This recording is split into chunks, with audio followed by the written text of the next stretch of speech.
Hello, my name is Zach, and I will be reading chapter 27 of Anne of Green Gables. So, without any further ado, chapter 27, Vanity and Vexation of Spirit.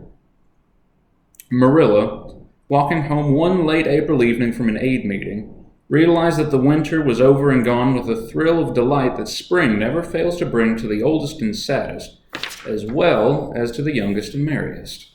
Marilla was not given to subjective analysis of her thoughts and feelings. She probably imagined that she was thinking about the aids and their missionary box and the new carpet for the vestry room. But under these reflections was a harmonious consciousness of red fields smoking into pale purply mists in the declining sun, of long, sharp-pointed fir shadows falling over the meadow beyond the brook, of still, crimson-budded maples around a mirror-like wood pool, of awakening in the world and a stir of hidden pulses under the gray sod. The spring was abroad in the land, and Marilla's sober, middle-aged step was lighter and swifter because of its deep, primal gladness. Her eyes dwelt affectionately on Green Gables, peering through its network of trees and reflecting the sunlight back from its windows in several little coruscations of glory. Marilla, as she picked her steps along the damp lane, thought it was really a satisfaction to know that she was going home to a briskly snapping wood fire and a table nicely spread for tea, instead of to the cold comfort of old aid meeting evenings before Anne had come to Green Gables. Consequently, when Marilla entered her kitchen and found the fire black out with no sign of Anne anywhere, she felt justly disappointed and irritated. She had told Anne to be sure and have tea ready at 5 o'clock. But now she must hurry to take off her second-best dress and prepare the meal herself against Matthew's return from plowing. "I'll settle Miss Anne when she comes home," said Marilla grimly, as she shaved up kindlings with a carving knife and with more vim than was strictly necessary. Matthew had come in and was waiting patiently for his tea in his corner. "She's gadding off somewhere with Diana, writing stories or practicing dialogues or some such tomfoolery, and never thinking once about the time or her duties. She's just got to be pulled up short and sudden on this sort of thing. I don't care if Mrs. Allen does say she's the brightest and sweetest child she ever knew. She may be bright and sweet enough, but her head is full of nonsense, and there's never any knowing what shape it'll break out in next. Just as soon as she grows out of one freak, she takes up with another. But there! Here I am saying the very thing I was so riled with Rachel Lynde for saying at the aid today. I was real glad when Mrs. Allen spoke up for Anne, for if she hadn't, I know I'd have said something too sharp to Rachel before everybody. Anne's got plenty of faults, goodness knows, and far be it from me to deny it. But I'm bringing her up and not Rachel Lynde, who'd pick faults in the angel Gabriel himself if he lived in Avonlea. Just the same, Anne has no business to leave the house like this when I told her she was to stay home this afternoon and look after things. I must say, with all her faults, I never found her disobedient or untrustworthy before, and I'm real sorry to find her so now." "Well, now, I dunno," said Matthew, who, being patient and wise and above all hungry, had deemed it best to let Marilla talk her wrath out unhindered, having learned by experience that she got through with whatever work was on hand much quicker if not delayed by untimely argument. "Perhaps you're judging her too hasty, Marilla. Don't call her untrustworthy unless you're sure she has disobeyed you. Maybe it can all be explained. Anne's a great hand at explaining." "She's not here when I told her to stay," retorted Marilla. "I reckon she'll find it hard to explain that to my satisfaction. Of course I know you take her part, Matthew, but I'm bringing her up, not you." It was dark when supper was ready, and still no sign of Anne, coming hurriedly over the log bridge or up Lover's Lane, breathless and repentant, with a sense of neglected duties. Marilla washed and put away the dishes grimly. Then, wanting a candle to light her way down the cellar, she went up to the east gable for the one that generally stood on Anne's table.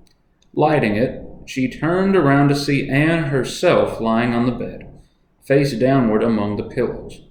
"Mercy on us," said astonished Marilla. "Have you been asleep, Anne?" "No," was the muffled reply.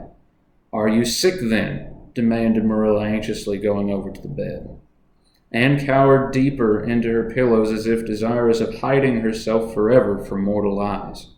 "No, but please, Marilla, go away and don't look at me.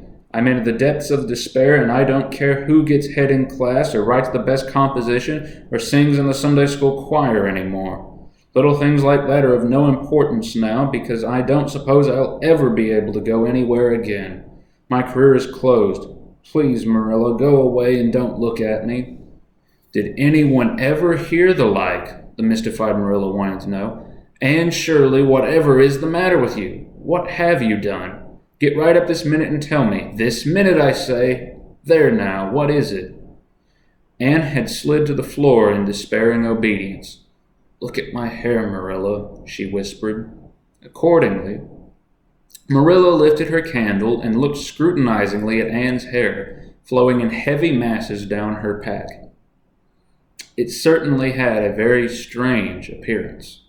"Anne Shirley, what have you done to your hair? Why, it's green." Green it might be called if it were any earthly color. A queer, dull, bronzy green with streaks here and there of the original red to heighten the ghastly effect. Never in all her life had Marilla seen anything so grotesque as Anne's hair at that moment. "Yes, it's green," moaned Anne. "I thought nothing could be as bad as red hair, but now I know it's 10 times worse to have green hair. Oh, Marilla, you little know how utterly wretched I am." "I little know how you got into this fix, but I mean to find out," said Marilla. "Come right down to the kitchen, it's too cold up here, and tell me just what you've done. I've been expecting something queer for some time. You haven't got into any scrape for over 2 months, and I was sure another one was due. Now then, what did you do to your hair?" "I dyed it." "Dyed it? Dyed your hair? Anne Shirley, didn't you know it was a wicked thing to do?" "Yes, I knew it was a little wicked," admitted Anne, "but I thought it was worthwhile to be a little wicked to get rid of red hair. I counted the cost, Marilla. Besides, I meant to be extra good in other ways to make up for it."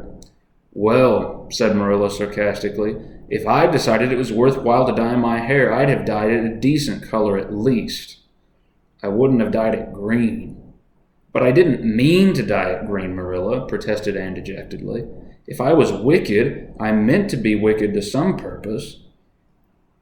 He said it would turn my hair a beautiful raven black. He positively assured me that it would.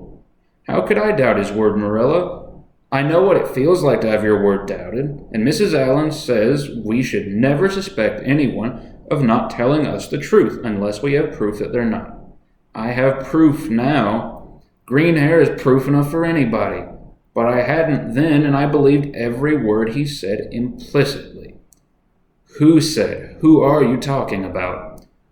"The peddler that was here this afternoon. I bought the dye from him. Anne Shirley, how often have I told you never to let one of those Italians in the house? I don't believe in encouraging them to come around at all." "Oh, I didn't let him in the house. I remember what you told me, and I went out, carefully shut the door, and looked at his things on the step. Besides, he wasn't Italian. He was a German Jew. He had a big box full of very interesting things, and he told me he was working hard to make enough money to bring his wife and children out from Germany. He spoke so feelingly about them that it touched my heart. I wanted to buy something from him to help in such a worthy object. Then all at once I saw the bottle of hair dye. The peddler said it was warranted to dye any hair a beautiful raven black and wouldn't wash off. In a trice I saw myself with beautiful raven black hair, and the temptation was irresistible. But the price of the bottle was 75 cents, and I only had 50 cents left out of my chicken money. I think the peddler had a very kind heart, for he said that seeing it was me, he'd sell it for 50 cents, and that was just giving it away. So I bought it, and as soon as he had gone, I came up here and applied it with an old hairbrush, as the directions said. I used up the whole bottle, and oh, Marilla, when I saw the dreadful color, it turned my hair. I repented of being wicked, I can tell you. And I've been repenting ever since." "Well, I hope you'll repent to good purpose," said Marilla severely, "and that you've got your eyes open to where your vanity has led you, Anne. Goodness knows what's to be done. I suppose the first thing is to give your hair a good washing and see if that will do any good." Accordingly, Anne washed her hair, scrubbing it vigorously with soap and water. But for all the difference it made, she might as well have been scouring its original red. The peddler had certainly spoken the truth when he declared that the dye wouldn't wash off, however his veracity might be impeached in other respects. "Oh, Marilla, what shall I do?" questioned Anne in tears. "I can never live this down. People have pretty well forgotten my other mistakes, the liniment cake and setting Diana drunk and flying into a temper with Mrs. Lynde, but they'll never forget this. They will think I am not respectable. Oh, Marilla, what a tangled web we weave when first we practice to deceive. That is poetry, but it is true. And oh, how Josie Pye will laugh. Marilla, I cannot face Josie Pye. I am the unhappiest girl in Prince Edward Island." Anne's unhappiness continued for a week. During that time, she went nowhere and shampooed her hair every day. Diana alone of outsiders knew the fatal secret, but she promised solemnly never to tell, and it may be stated here and now that she kept her word. At the end of the week, Marilla said decidedly, "It's no use, Anne. That is fast dye if ever there was any. Your hair must be cut off. There is no other way. You can't go out with it looking like that." Anne's lips quivered, but she realized the bitter truth of Marilla's remarks. With a dismal sigh, she went for the scissors. "Please cut it off at once, Marilla, and have it over. Oh, I feel that my heart is broken. This is such an unromantic affliction. The girls in books lose their hair in fevers or sell it to get money for some good deed. And I'm sure I wouldn't mind losing my hair in some such fashion half so much. But there is nothing comforting in having your hair cut off because you've dyed it a dreadful color, is there? I'm going to weep all the time you're cutting it off, if it won't interfere. It seems such a tragic thing." Anne wept then, but later on, when she went upstairs and looked in the glass, she was calm with despair. Marilla had done her work thoroughly, and it had been necessary to shingle the hair as closely as possible. The result was not becoming, to state the case as mildly as may be. Anne promptly turned her glass to the wall. "I'll never, never look at myself again until my hair grows," she exclaimed passionately. Then she suddenly righted the glass. "Yes, I will too. I'd do penance for being wicked that way. I look at myself every time I come to my room and see how ugly I am, and I won't try to imagine it away either. I never thought I was vain about my hair of all things, but now I know I was in spite of its being red, because it was so long and thick and curly. I expect something will happen to my nose next."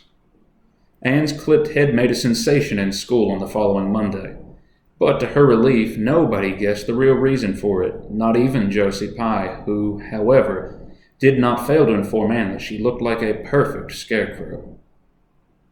"I didn't say anything when Josie said that to me," Anne confided that evening to Marilla, who was lying on the sofa after one of her headaches, "because I thought it was part of my punishment and I ought to bear it patiently.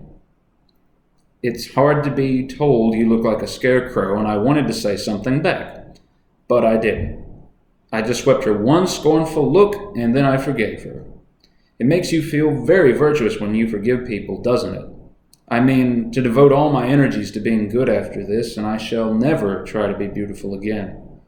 Of course, it's better to be good. I know it is, but it's sometimes so hard to believe a thing, even when you know it. I do really want to be good, Marilla, like you and Mrs. Allen and Miss Stacy, and grow up to be a credit to you. Diana says when my hair begins to grow to tie a black velvet ribbon around my head with a bow at one side. She says she thinks it will be very becoming. I will call it a snood. That sounds so romantic. But am I talking too much, Marilla? Does it hurt your head? My head is better now. It was terrible this afternoon, though. These headaches of mine are getting worse and worse. I'll have to see a doctor about them. As for your chatter, I don't know that I mind it.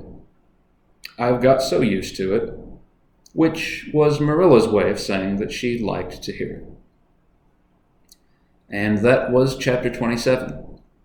Thank you very much. Hope you enjoy the chapters to come.